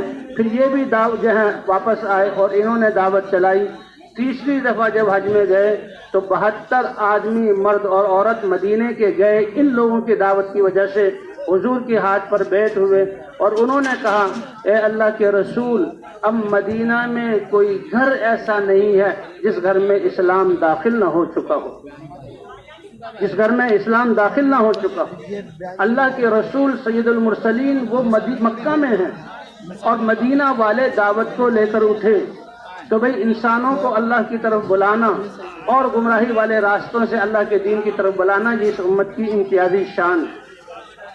ایک قرآن کی تفسیر میں واقعہ کہ اللہ کے رسول کئی دفعہ مکہ سے جنگل میں گئے اور وہاں قرآن پاک پڑھا اور جنات سے ملاقات ہوئی۔ آپ نماز پڑھ رہے ہیں اور نماز میں قرآن پاک پڑھ رہے ہیں، اور شام کی طرف سے جنوں کی جماعت جو پچھلے دین پر، دین اسلام اور فطرت پر تھے، وہ اس فضا میں آئے اور انہوں نے قرآن کی آواز سنی تو فوراً سمجھ گئے کہ یہ اللہ ہی کا کلام ہے، اور وہ جب حضور کو دیکھا نماز پڑھتے ہوئے اترے اور قرآن کو سنا، اور قرآن کو سن کر اللہ کے رسول پر ایمان لائے اور اقرار کیا کہ اللہ کی کتاب ہے۔ ابھی حضور سے ملاقات نہیں ہوئی، اسلام لاتے ہی وہ اپنی قوم کے پاس گئے اور ان کو دعوت دینا شروع کی۔ انا سمعنا قرآنا عجبا یہدی الی الرشد فآمنا به ولن نشرک بربنا احدا۔ یہ وہ جنات سمجھ گئے یہ خاتم النبیین ہے، یہ اللہ کا کلام ہے، اللہ نے قرآن پاک میں ان کے بارے میں اتارا۔ قل اوحی الی، جی ہاں، یہ اللہ نے پوری سورت اتاری سورہ جن کہ ایسے جنات آئے، قرآن کو سنا اور وہ داعی بن کر گئے۔ تو بھئی حضور صلی اللہ علیہ وسلم نے اس امت کو دین بھی دیا اور دین کی دعوت بھی دی۔ تو تیسرے سال اے اللہ کے رسول، کوئی گھر ایسا نہیں بچا جس میں دین اسلام داخل نہ ہو چکا۔ حضرت مصعب بن عمیر جب دین کی دعوت دے رہے ہیں، لوگ مخالفت کرنے والے بھی ہوتے ہیں۔ سعد بن معاذ، اسید بن حضیر، یہ مدینہ کی کسی محلے میں الگ الگ رہنے والے اور سردار تھے، اور دونوں آپس میں دوست تھے۔ وہ دونوں جمع ہوئے اور کہنے لگے یہ مدینے میں کیسی تبدیلی آ رہی ہے، لوگ اپنے باپ دادا کے طریقوں کو چھوڑ کر ایک الگ دین قبول کر رہے ہیں، بتوں کو چھوڑ کر ایک الگ دین، اور اس کا محرک ایک مکے کا آدمی ہے اور جو یہاں آ کے اس دین کو پھیلا رہا ہے، اور کہا اس کو جو باغ میں جگہ دی ہے، اتارا ہے، اس کا نام اسد ابن زرارہ ہے۔ سعد کہنے لگے وہ تو میرا رشتہ دار ہے۔ اس رشتہ دار نے کیسے ہمت کی کہ ہمارے یہاں کے لوگ اپنی پرانی روایتوں کو چھوڑ کر ایک نئے دین پر آ جائیں؟ دونوں نے مشورہ کیا کہ اگر رشتہ داری کا معاملہ نہ ہوتا تو میں اسد ابن زرارہ کو مزہ چکھا دیتا کہ اس نے یہ کیا کام کیا۔ اے اسید، تم جاؤ اور یہ ڈنڈا اپنے ساتھ لے جاؤ اور اس کو ڈانٹو ڈپٹو اور اس کی اس محنت سے روکو کہ خبردار بعد آ جاؤ، ہم سردار ہیں اپنے قبائل کے، تمہارے ساتھ برا کریں گے۔ تو اسید ابن حضیر پہنچے اس باغ میں، مصعب ابن عمیر قرآن پڑھ رہے تھے، آنے والوں کو قرآن سکھلا رہے تھے، دعوت چل رہی تھی۔ جب یہ پہنچے ڈنڈا ہاتھ میں، سردار تو غصے میں بات کی. مصعب بن عمیر نے، کیونکہ داعی جو ہوتا ہے وہ بڑے اخلاق والا ہوتا ہے، وہ تو اللہ کے دین کی طرف بلاتا ہے. جب اس کے غصے کو دیکھا کہا بیٹھیں، تشریف رکھیں، میری بات سنیں اور بات سن کر پھر فیصلہ کریں. اگر آپ قبول نہ کرنا چاہیں تو ٹھیک ہے، اور اگر بات صحیح ہو تو پھر عقل کا تقاضا یہ ہے کہ اس بات کو قبول کرنا چاہیے. تو کہنے کہ واہ کتنی مزے کی آپ نے بات کی، کتنی سمجھداری کی آپ نے بات کی، یہ دین جو تم پیش کر رہے ہو یہ بتاؤ مجھے. تو انہوں نے کہا دیکھو ہم بتوں کی، اپنے ہاتھ کے بنائے ہوئے بتوں کو پوجتے تھے، اور ہم مکے میں اپنی بچیوں کو زندہ قبر میں دفن کرتے تھے، اور فقر کے ڈر سے اپنے اور نرینہ اولاد کو مارتے تھے. لوٹ مار ہمارا کام تھا، کوئی طریقہ زندگی ہمارے سامنے نہیں تھا، خون ریزی ہو رہی تھی. اللہ نے اپنے رسول حضرت محمد صلی اللہ علیہ وسلم کو بھیجا، وہ اللہ کا پیغام لے کر آئے، وہ ایک طریقہ زندگی لے کر آئے. تو اس اسلام کے جس میں وحدانیت ہے، جس میں لوگوں کے حقوق کو ادا کرنا ہے، اور جس میں خدمت ہی خدمت ہے، اچھے اخلاق ہیں، اسلام کے محاسن بیان کیے اور وہ سنتے جا رہے ہیں. اور آخر میں قرآن کی چند آیتیں پڑھ کے سنائی کہ بس یہ کلام تو اللہ ہی کا ہو سکتا ہے، کسی انسان کا نہیں ہو سکتا. میں سمجھ گیا، بتاؤ تم اپنے دین میں کیسے داخل کرتے ہو. کا وضو کرو، غسل کرو، کپڑے بدلو اور سامنے آ جاؤ. غسل کیا کیونکہ باغ تھا، وہیں کہیں چشمہ ہوگا یا کنواں ہوگا، کپڑے بدلے، سامنے بیٹھے، گواہی دو اشہد ان لا الہ الا اللہ واشہد ان محمد رسول اللہ. تو دیکھیں عالم مصعب بن عمیر دعوت دے رہے ہیں، ایک سردار مسلمان ہو گئے، اور ان کی قوم اور سعد بن معاذ کی قوم اور سعد بن معاذ ان کا انتظار کر رہے ہیں کہ دیکھو ابھی خبر آتی ہے کہ کیسے جو ہے یہ سعید بن حضیر نے اس کو مارا ہوگا، اور کیسے اس کو مدینے سے باہر نکال دیا ہوگا، اور کیسے اس کو سبق سکھایا ہوگا. لیکن جب اسید ابن حضیر مجلس میں آئے اور یہ انتظار میں تھے تو سعد بن معاذ بے ساختہ بول اٹھے، واللہ جاء بالوجہ الذی ذهب به، ارے جس چہرے کو ساتھ لے کر گیا تھا یہ تو بدل کر آیا ہے، یہ کیا ہوا؟ بجائے ہماری بات پورا کرنے کی یہ اسی کا دین قبول کر کے آیا ہے. بڑے حیران ہو گئے، بھئی کیا ماجرا ہوا؟ انہوں نے کبھی بات اتنی اہم ہے، اے سعد بن معاذ مزہ تو جب ہے جب تم خود جا کر اس سے بات کرو. اچھا اگر تم سے یہ کام نہیں بنا تو میں جاتا ہوں.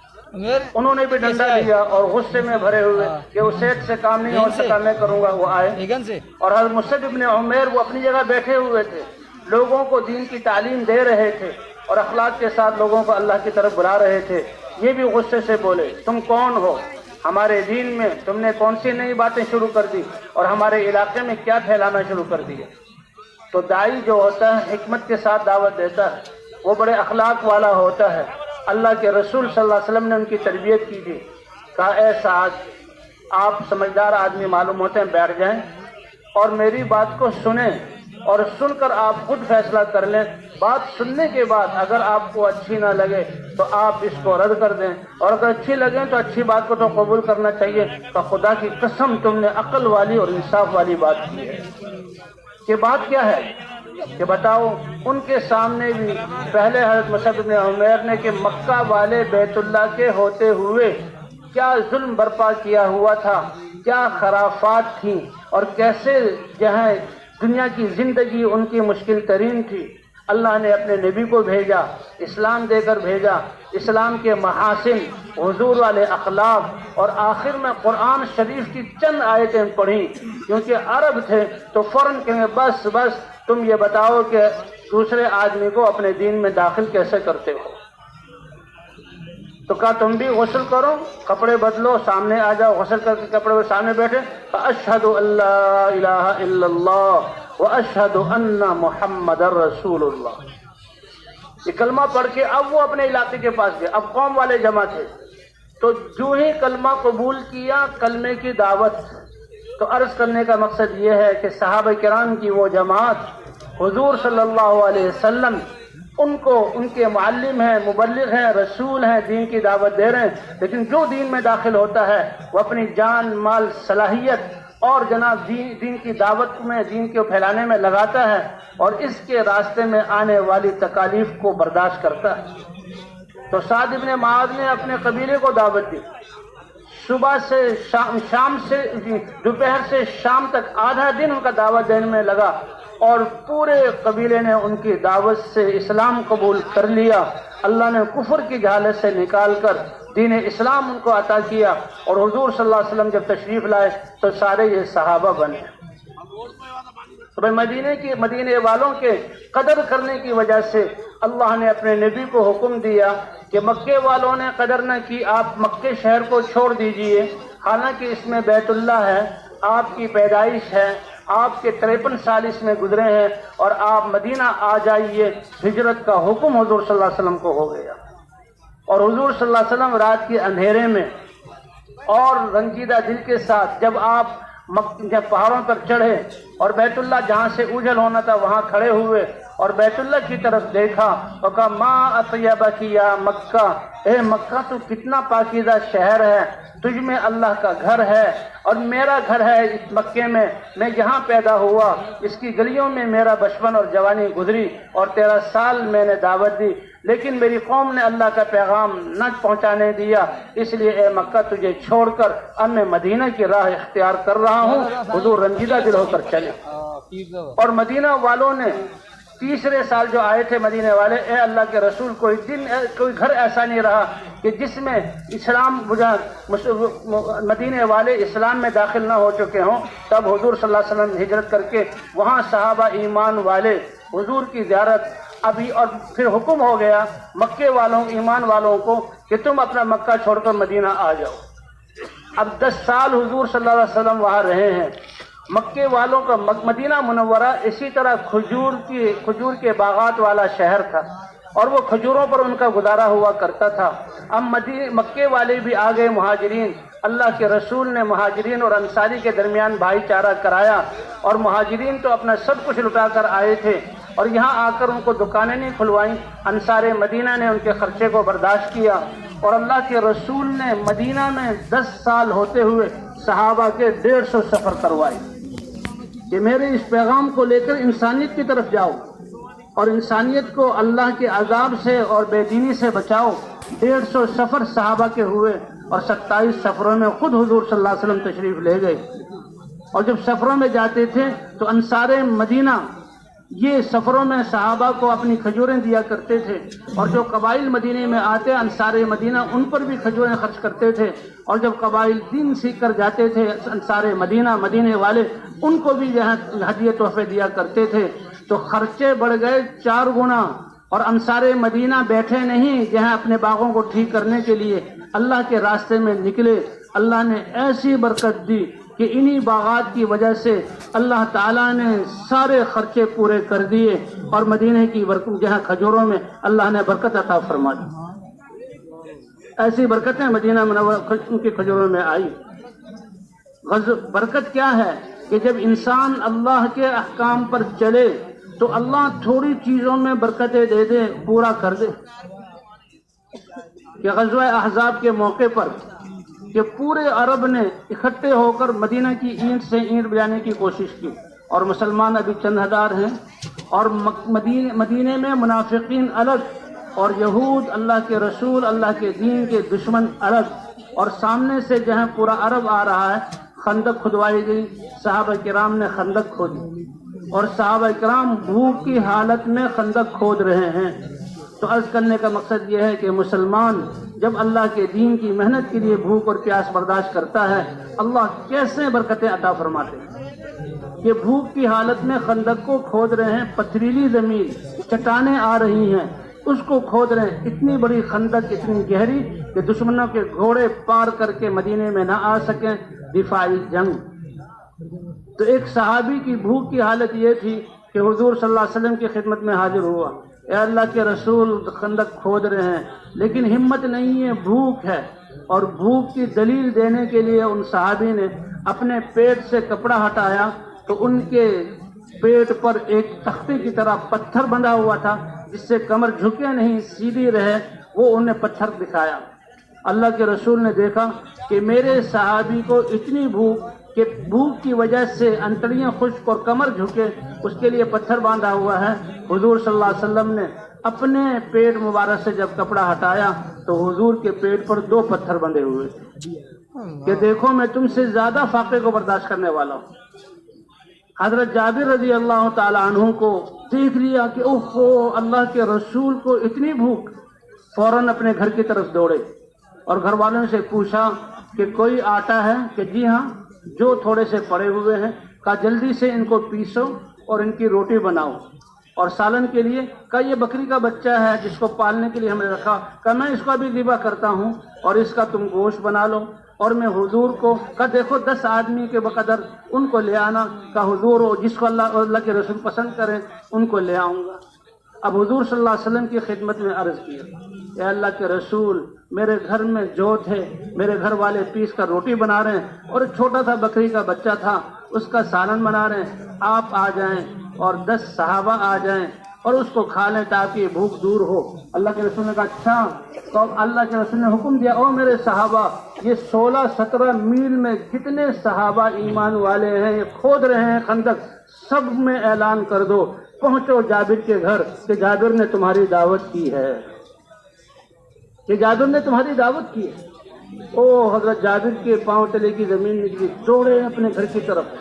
او نیک بخت عورت، اللہ کی بندی، کیا ہوا کہ میں نے حضور سے کہا آپ تشریف لائیں تو حضور نے پورے خندق والوں میں ہزاروں صحابہ ان میں اعلان کرا دیا۔ بیوی نے پوچھا تم نے بتا دیا تھا کہ تھوڑے سے جو تھے اور ایک بکری کا بچہ تھا؟ کہا میں نے بتا دیا تھا، اور وہ بھی ایمان والی کہ اللہ جانے اللہ کا رسول، تمہیں کیا پرواہ ہے، جس اللہ کے رسول نے یہ اعلان کیا ہے تو اللہ تمہارا انتظام کر دے گا۔ اور لوگ جوگ در جوگ جو ہیں وہ حضرت جابر کے گھر آنا شروع ہو گئے۔ یہ ہے اللہ کا وعدہ کہ دین کی محنت میں لگو گے، ایمان اور تقوی اختیار کرو گے، اللہ کیسے تمہاری چیزوں میں برکتیں عطا فرمائیں گے۔ اب حضور پہنچے، پیچھے صحابہ بھی آ رہے ہیں۔ حضور نے فرمایا دیکھو 10 کی جماعت بن کر اندر آؤ، اور آپ صلی اللہ علیہ وسلم اندر تشریف لے گئے۔ کہا لاؤ بھائی روٹیوں کا کپڑا جس میں تندور سے روٹی پکی ہوئی ہو، وہ ایک چنگیر جس میں کپڑے میں رکھی ہوئی وہ حضور کے سامنے رکھ دی۔ کہا وہ ہنڈیا جس میں وہ بکری کا بچہ تم نے گوشت پکایا ہے وہ بھی لا دو۔ حضور نے اپنے سامنے رکھا۔ آپ روٹیوں کے برتن سے روٹی نکالتے تھے اور سالن سے ایک بوٹی نکال کر 10 صحابہ کو دیتے، 10 کھا کر سیر ہو جاتے اور وہ باہر نکلتے، دوسرے 10 آ جاتے۔ کہ ہزاروں کے مجمع نے سب نے سیر ہو کر کھانا کھا لیا، اور وہ ہنڈیا گوشت سے ویسے ہی بھری ہوئی تھی جیسے شروع میں تھی، اور اس چنگیر میں روٹی اتنی ہی رکھی ہوئی تھی جیسے شروع میں تھی۔ یہ ہے برکت جو اللہ نے عطا فرمائی۔ اب یہ تو صحابہ مرد تھے، اب جب یہ بھوکے تھے تو ان کے بچے بھی تو بھوکے ہوں گے، ان کی بیوی میں تو بھوکے ہوں گی۔ تو حضور نے فرمایا کہ اب جو یہ کھانا بچ گیا ہے جو مسلمان صحابہ کے گھر والے ہیں ان کے گھروں میں پہنچا دو۔ کہا سارے گھروں میں وہ کھانا پہنچا دیا، اور کھانا اسی طرح باقی تھا جیسا حضور صلی اللہ علیہ وسلم کے سامنے پیش کیا تھا۔ یہ ہے برکت کے وعدے کہ اللہ تعالیٰ جب انسان دین کی خدمت میں لگتا ہے اللہ ایسے برکتیں عطا فرماتے ہیں۔ تو بھئی صحابہ کرام تو نکلتے تھے، جو کچھ ان کے گھروں میں دراہم دنانیر پیسے نہیں ہوتے تھے جو جیب میں ڈال کر نکلیں، راستوں میں ہوٹل اور راستوں میں بستیاں، راستوں میں کھانے کا نظام نہیں ہوتا تھا، وہ تو تھوڑی سی کھجوریں، تھوڑا سا مشکیزے میں پانی اور ستو یہ رکھ لیا، جب پنیر کے ٹکڑے اور لے کر نکلتے تھے، اور جہاں سامان ختم ہوتا تھا اللہ سے مانگتے تھے، اللہ پر یقین کر کے نکلتے تھے۔ ایک دفعہ حضور صلی اللہ علیہ وسلم غزوہ تبوک کے موقع پر صحابہ کو جب بھوک لگی تو صحابہ نے اونٹ ذبح کرنا شروع کیا، تو میں نے کہا یا رسول اللہ اونٹ تو یہ ہماری سواری اور سامان کو منتقل کرنے کا ذریعہ ہے، اور تبوک 900 کلومیٹر ہم نے گرمی میں جانا ہے، اگر اونٹ اس طرح ذبح کرتے رہے تو ختم ہو جائیں گے، سارے صحابہ پیدل پاؤں پر آ جائیں گے، تو پیدل کیسے سفر ہم کر سکتے ہیں؟ اے اللہ کے رسول، آپ کو اللہ نے رسول بنایا اور آپ کے ہاتھوں میں برکت رکھی ہے، آپ جتنے بھی صحابہ ہیں ان کی توشے دانوں میں جو کھجوریں ستو ہیں وہ ایک جگہ جمع کروا لیں چمڑے کے دسترخوان پر، اور برکت کی دعا کر دیجئے۔ اللہ کے رسول نے اعلان کروایا، جتنے تبوک میں جانے والے تھے سب نے اپنے توشہ دان جہاں جھاڑ دیے، خالی کر دیے، کھانے کا تھوڑا سا ڈھیر، اور حضور صلی اللہ علیہ وسلم نے برکت کی دعا کی، اللہ سے مانگا اور کہا اب اس ڈھیر سے اپنے توشے دان بھر لو۔ صحابہ کہتے ہیں ہمارے مشکلیں اور توشے دان بھر گئے اور کھانا ویسے ہی باقی تھا۔ یہ ہے برکت جو اللہ اپنے دین کی محنت کرنے والوں کو دیتے ہیں۔ جو اللہ اس بے رنگ زمین سے دنیا والوں کے لیے گندم کے غلے نکالتے ہیں اور چاول کے بیج نکالتے ہیں اور زمینداروں کے لیے درخت اگا کر ان پر پھل لگاتے ہیں، اللہ کی قدرت سے ہوتا ہے، وہی اللہ اپنی قدرت سے فوراً کرنے پر قادر ہیں، اور اللہ تقوی والوں کو یہ عطا فرماتے ہیں۔ ایک دفعہ بارش کے موقع پر حضور صلی اللہ علیہ وسلم سفر میں تھے، پانی ختم ہو گیا، یا رسول اللہ پانی ختم ہو گیا، وضو، استنجا، پانی پینا۔ اللہ کے رسول صلی اللہ علیہ وسلم نے کہا کہ جن صحابہ کے جہاں پاس جو موجود ہے پانی وہ بڑے برتن میں ڈال دیا جائے۔ صحابہ کرام نے اس برتن میں ڈالا، آپ نے اپنی انگلی مبارک اس پانی میں ڈالی، آپ کی انگلیوں کے بیچ سے چشمے پھوٹ پڑے اور صحابہ نے اپنے سارے مشکیزیں اور برتن بھر لیے۔ علماء کہتے ہیں کہ یہ پانی جو حضور کے جسم اطہر اور انگلیوں سے نکلا ہے، یہ پانی ان صحابہ کو اللہ نے ایسا عطا فرمایا کہ اس کی قیمت زمزم کے پانی سے بھی کہیں زیادہ ہے۔ تو بھی ایسے اللہ کے رسول صلی اللہ علیہ وسلم نے صحابہ کو بیٹھنے نہیں دیا، 10 سال میں 150 سفر کروائے اور فرمایا کہ میرا دل چاہتا ہے ہر جماعت کے ساتھ میں اللہ کے راستے میں نکلوں، لیکن جو صحابہ معذوری کی وجہ سے رہ جاتے ہیں ان کا دل چھوٹا ہو جائے گا، اس لیے میں ان کے لیے رکتا ہوں، ورنہ میرا دل چاہتا ہے ہر بھیجنے والی جس جماعت کو میں بھیجتا ہوں اس کے ساتھ اللہ کے راستے میں نکلوں۔ اور ایک 5 لاکھ کا مجموعہ، 1.25 لاکھ کا مجموعہ حضور کے ساتھ حج پر جہاں پہنچا۔ آخری جو تعداد 1.25 لاکھ، حضور کے حج کو سنا کہ حضور حج کے لیے جا رہے ہیں، صحابہ کرام اپنے اپنے قبائل اور علاقوں سے احرام باندھ کر حضور کے ساتھ شریک ہوتے رہے، اور آخری تعداد 1.25 لاکھ کی۔ اور اس کو حجۃ الوداع کہتے ہیں کہ جس میں اللہ کے رسول نے اپنی امت کو الوداع کہا، اور اس میں باقی جو احکام تھے وہ اللہ کے رسول نے بیان کیے۔ ان نصیحتوں اور احکام کے بیان سے صحابہ کرام کی آنکھوں میں آنسو آئے اور وہ سمجھ گئے کہ اللہ کے رسول اب اپنا کام مکمل کر کے ہمیں الوداع کہہ کر اب اس دنیا سے جا رہے ہیں، اس لیے اس کو حجۃ الوداع کہا جاتا ہے۔ 1.25 لاکھ کا مجمع ہے، لیکن وہ 1.25 لاکھ کا مجمع ایسے میدان میں نہیں بیٹھا ہوا تھا، ان کے پاس شامیانے اور تمبو نہیں تھے۔ یہ مینا اور عرفات اور مزدلفہ کی زمین پہاڑیوں کی وادیاں ہیں، ایسے ایک میدان مہیا نہیں تھا، اور صحابہ دن میں اپنے اپنے خیموں میں اور اپنے اپنے قیام گاہوں میں میلوں میں پھیلے ہوئے تھے، لیکن اللہ کے رسول کے جو خطبات تھے کہ جس میں پیغام تھا، اللہ نے پیر کا دن تھا اور غالباً عرفات جہاں رحمت پر آپ تھے، اور آپ جو ہے صحابہ کو جہاں خطبہ دے رہے ہیں، تو آپ کی آواز 1.25 لاکھ آدمیوں میں جو آخری صحابہ تھے ان تک بھی بغیر کسی واسطے کے پوری پہنچ رہی تھی۔ اللہ کے یہ معجزہ ہے اللہ کے رسول کا۔ اور اللہ کے رسول صلی اللہ علیہ وسلم نے اپنی 23 سال محنت کے بعد فرمایا الا هل بلغت، اللہ نے یہ آواز سب کے کانوں میں پہنچائی، اے صحابہ گواہی دو، اللہ نے اپنا رسول پیغام پہنچانے والا بنا کر پیغام دے کر بھیجا، کیا میں نے اچھی طرح یہ پیغام تم تک پہنچا نہیں دیا؟ الا هل بلغت، صحابہ کرام نے عرض کیا بلا یا رسول اللہ، بلغت الرسالہ وأديت الأمانة ونصحت الأمة وجاهدت في الله حق جهاده۔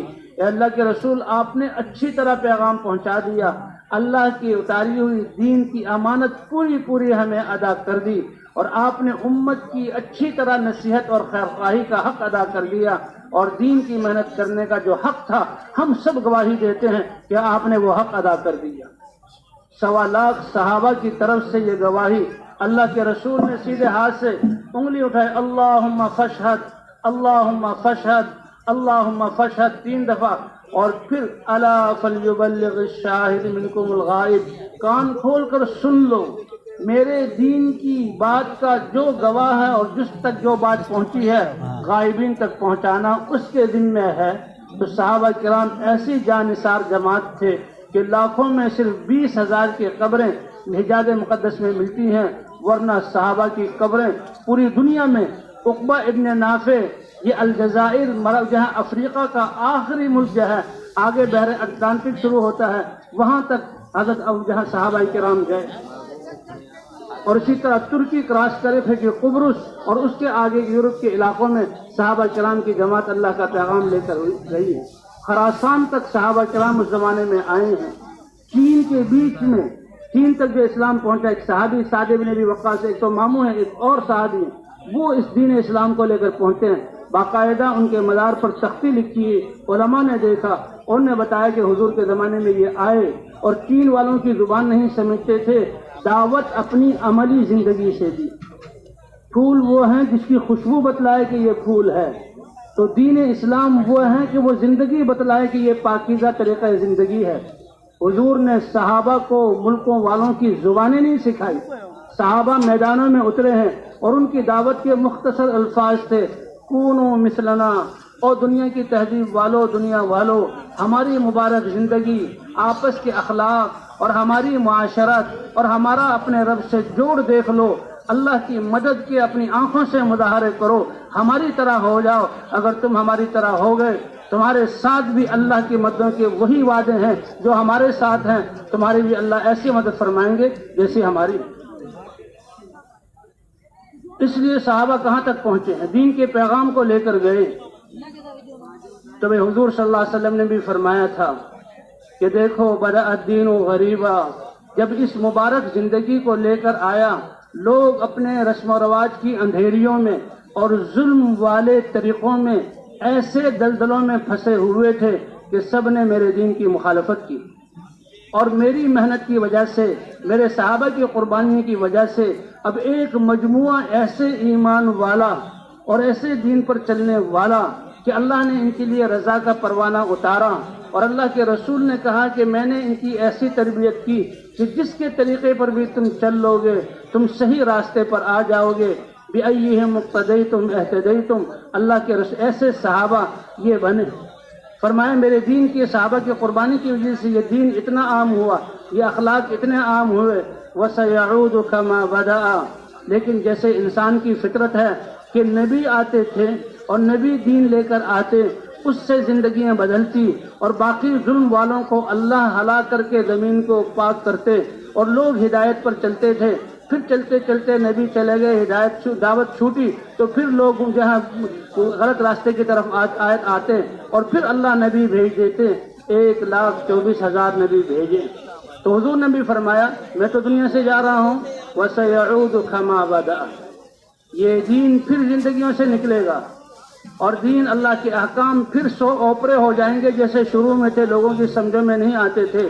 لیکن فرمایا فَطُوبَى لِلْغُرَبَاء، میں خاتم النبیین ہوں، امت کو یہ محنت دے کے جا رہا ہوں۔ اس زمانے میں بھی کچھ لوگ ہوں گے جب دین کو اجنبی دیکھیں گے تو وہ بھی اپنے آپ کو پردیسی بنا کر، اپنے گھروں علاقوں کو چھوڑ کر، گھر کی راحتوں کو چھوڑ کر، اللہ کی دی جان مال لے کر وہ نکلیں گے اور لوگوں کو دین کی دعوت دیں گے، اور ان کی دعوت اتنی زیادہ اللہ کے ہاں مقبول ہوگی کہ اللہ کے رسول فرمائے طوبا، میں آج ان کے لیے خوشخبری، مبارکبادی اور جنت کے باغات ان کے لیے وعدہ کرتا ہوں کہ یہ ان لوگوں کے لیے ہوں گے جو اپنے آپ کو پردیسی بنا کر دنیا میں میرے دین کو زندہ کرنے کے لیے چلیں۔ صحابہ کرام نے عرض کیا یا رسول اللہ، یہ غربا پردیسی بننے والے کیا کریں گے؟ کہ دین میں جو کمی آ گئی، دین کی محنت میں جو کمی آ گئی وہ اس کی اصلاح کریں گے۔ اور ایک روایت میں ہے کہ ان کا کام کیا ہوگا کہ اللہ کی محبت لوگوں کے دلوں میں ڈالیں گے اور لوگوں کو اللہ کا محبوب بنائیں گے۔ صحابہ کرام نے عرض کیا اے اللہ کے رسول، اللہ کی محبت ان کے دلوں میں ڈالیں، یہ تو معلوم ہے، اللہ رب ہے، اللہ ہمارا الہ ہے، سب احسانات اسی کے ہیں۔ اور والذین آمنوا اشد حبا للہ، ایمان والوں کے دلوں میں سب سے زیادہ عشق اور محبت وہ اللہ کی ہوتی ہے اور پھر اللہ کے رسول کی ہوتی ہے۔ تو ایمان والے تو اللہ کے عاشق ہیں۔ اور پھر اللہ کیا فرما رہے ہیں؟ قل ان کنتم تحبون اللہ فاتبعونی یحببکم اللہ، اے پیارے نبی آپ ایمان والوں کو بتا دیں کہ اگر تم اللہ سے محبت کرتے ہو، ایمان ہے، کہتے ہو کہ سب سے زیادہ محبت اللہ کے لیے، اس کی علامت یہ ہے کہ تم حضرت محمد صلی اللہ علیہ وسلم کی اتباع کر لو۔ تو کہاں تم اللہ سے محبت کرنے والے تھے؟ حضور صلی اللہ علیہ وسلم کی اتباع، دین میں، دین کی محنت میں، فکر اور مقصد میں، دن رات میں اتباع کر لو تو اللہ تمہیں اپنا محبوب بنا لے گا۔ کیا عجیب کہ کہاں ایمان والے سب سے زیادہ اللہ کے محبوب ہوتے ہیں، اللہ سے محبت کرتے ہیں، اللہ سے محبت کرتے ہیں، اور حضور صلی اللہ علیہ وسلم کی اتباع کی وجہ سے یہ انسان اللہ کا محبوب بن جاتا ہے۔ فرمائیے لوگ اللہ کی محبت بٹھائیں گے لوگوں کے دلوں میں اور لوگوں کو محبوب بنائیں گے اللہ کا۔ یا رسول اللہ، اللہ کی محبت بٹھانا یہ تو واضح بات ہے، لیکن یہ لوگ، یہ انسان اللہ کے محبوب کیسے بنیں گے؟ فرمایا کہ جب لوگوں کو اللہ کے اوامر پر لائیں گے اور اللہ کے احکام پر چلائیں گے اور دین کی محنت پر چلائیں گے تو اللہ ان لوگوں کو اپنا محبوب بنا لے گا۔ تو بھئی اللہ نے اپنے فضل یہ اس میدان میں جمع ہونے کا مقصد، اور جہاں سارے اپنی راحتوں کو چھوڑ کر یہ 2 راتیں 3 راتیں اور 2 دن جمع ہونے کا مقصد یہی ہے کہ پھر سے یہ امت دنیا کی رہبری اللہ کے دین کو اور حضور کی یہاں لائے ہوئے مبارک طریقہ زندگی کو اپنا کر اس کو پھیلانے کے لیے اپنا سب کچھ لگانے والی بن جائے۔ سب کچھ ہم لگائیں گے تو اللہ آسمانوں سے رحمتیں برکتیں اتار کر اور ہمارے لیے نصرتیں اتریں گی، اللہ ہمارے کام بنائیں گے۔ تو بھئی کیا خیال ہے، اس محنت کو کرنا چاہیے کہ نہیں کرنا چاہیے؟ بلکہ اس دور کے زمانے کے لیے تو اللہ کے رسول کی خوشخبری ہیں، کہاں بعد میں آنے والے جو اس دین کی محنت کو کریں گے، ایک ایک محنت کرنے والے کو اللہ 50 محنت کرنے والوں کا اجر عطا فرمائیں گے۔ صحابہ کرام نے، اے اللہ کے رسول، ایک محنت کرنے والا اجر 50 کا؟ تو صحابہ کرام نے اگلا سوال کیا کہ 50 ان لوگوں میں سے جو محنت کرنے والے ہیں ان کی محنت کے بقدر، یا ہم صحابہ جو ہیں ان کی محنت کے بقدر؟ اللہ کے رسول نے فرمایا کہ اے میرے صحابہ، تمہاری 50 کی محنت کے بقدر اللہ ایک محنت کرنے والے کو اجر عطا فرمائیں گے۔ تو بھئی اللہ نے تو ہمیں صحابہ، انصار مدینہ دین کی خدمت میں ایسے لگے، جب دین باہر پھیلا اور کافی دین کا چرچا ہونے لگا تو وہ آئے کہ اب تو حضور سے اجازت لے لیں، ہمارے باغات اور ہماری جو ہے دنیا کے معاملات، کہ اللہ کے رسول سے دعا کریں، اے اللہ کے رسول، ہم تو دنیا کے دین کی خدمت کرتے رہیں گے، آپ بھی مہربانی کریں، اللہ سے دعا کر دیں کہ ہمیں ان گہرے گہرے کنوؤں سے ڈول کھینچ کر اور پانی باغات کو پلانا پڑتا ہے۔ آج کل تو ٹیوب ویل لگے ہوئے، مشینیں لگی، پھر بھی کتنی مشقت ہے، وہ تو اپنے یعنی اب ڈول کھینچ کر ہم اللہ کے رسول سے دعا کرتے ہیں، عرض کرتے ہیں کہ حضور ہمارے لیے اللہ سے دعا مانگ دیں کہ ہمارے علاقوں میں بھی شام کی طرح نہریں اور چشمے پھوٹ جائیں اور نہروں سے ہم اپنے کھیتوں کو اور باغات کو سیراب کیا کریں۔ اور انصار مدینہ نے ایسی نصرت کی تھی کہ اللہ کے رسول ان کا بہت خیال رکھتے تھے۔ حضور صلی اللہ علیہ وسلم مسجد نبوی میں ممبر پر تشریف لائے اور صحابہ کے چہروں کو دیکھا اور سمجھ گئے کہ میرے یہ صحابہ آج مجھ سے دعا کروانے اور کچھ لینے کے لیے آئے ہیں۔ تو اللہ کے رسول نے کیا کہا، اے صحابہ، اے انصار مدینہ، میں وعدہ کرتا ہوں کہ آج جو تم مجھ سے کہو گے کہ اللہ سے مانگوں، میں اللہ سے مانگ کر وہ تمہیں دلوا دوں گا۔ صحابہ اسی نیت سے آئے اور اللہ کے رسول، اب صحابہ نے ایک دوسرے کو دیکھا اور اشاروں میں کہا، او دنیا نہیں مانگنی چاہیے، ہم اللہ کے رسول یہ اتنا عظیم، ہم تو کہتے ہیں، ہم کہیں گے اللہ کے رسول دعا کر دیں گے، اور اللہ کے رسول کہہ رہا ہے کہ جو مانگو گے وہ میں اللہ سے دلوا دوں گا۔ وہ نہر اور چشموں کو بھول گئے اور کہا، اللہ کے رسول ہمارے لیے مغفرت کی دعا کر دیجیے۔ اللہ کے رسول نے اللہم اغفر للانصار ولذرار الانصار ولابناء الانصار وابناء ابناء الانصار ولموال الانصار ولجیران الانصار۔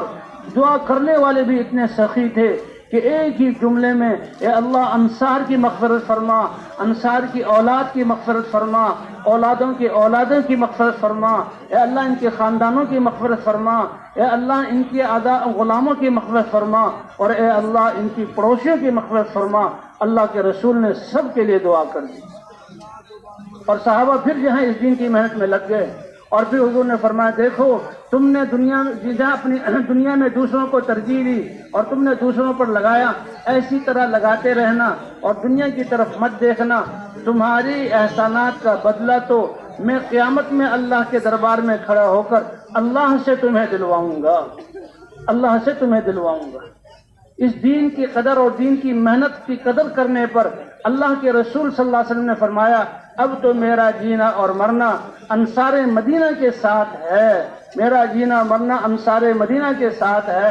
لوگ مجھ سے مال لے کر جائیں اور مختلف راستوں میں جائیں تو جن راستوں پر لوگ گئے ہیں وہ جائیں، میں دیکھوں گا انصار مدینہ کس وادی سے چلے ہیں تو میں انصار مدینہ کے ساتھ اس وادی کو اختیار کروں گا جس وادی کو انصار مدینہ نے اختیار کیا۔ تو حضور نے فرمایا کہ میرا دین اسی طرح ایسے ہی اجنبی ہو جائے گا۔ اللہ نے یہ محنت چالو کر کے ہمیں یہ موقع دیا ہے کہ ہم اپنی جان مال صلاحیت کو لگا کر اس دین کو پوری دنیا تک پہنچا دیں۔ اللہ اس کی توفیق ہمیں عطا فرما دے۔ تو بھائی اس کے لیے جو پچھلی زندگی ہماری گزری ہے اس سے تو کریں توبہ اور استغفار۔ اے اللہ تو نے نبی کی امت میں پیدا کر کے یہ عظیم محنت عطا فرمائی، ہم نے جو نہ کی اے اللہ ہماری نسلیں ان کے لیے پاکیزہ ماحول نہ بن سکا، ہم اپنے مسلمان بھائیوں کو پاکیزہ ماحول نہ دے سکے، غیر جو کفر پر مر رہے ہیں اے اللہ بے چینی کی زندگی اس کے مجرم ہم ہیں، اے اللہ وہ ہماری گناہ معاف فرما دے۔ لیکن آئندہ کی زندگی اے اللہ ہم عزم کرتے ہیں تیرے نبی کی محنت والا بن کر ہم زندہ رہیں گے اور انسانیت کی ہمدردی میں اپنی صلاحیتوں کو لگا کر اے اللہ پوری دنیا میں اس دین کی محنت کو لے کر پھریں گے۔ تو بھائی اس کے ارادے کرتے ہیں نا انشاءاللہ؟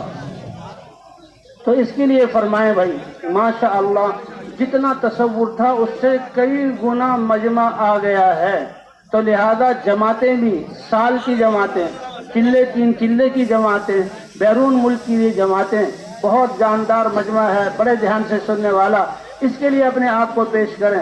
اور بھائی یہ بات اب کرتا ہوں چند منٹ تک یہ تشکیل چلے گی، جب تک تشکیل چل رہی ہے کوئی اٹھنے کی کوشش نہ کرے۔ فرمائیں بھائی کون تیار ہے، کون اپنے اپنے نام دیتا ہے؟ اٹھیں اور بھائی لکھائیں اپنے نام، مسجد وار لکھائیں، جماعت وار لکھوائیں، جماعتوں کے بیرون کی اور اندرون کی پیدل جماعتیں۔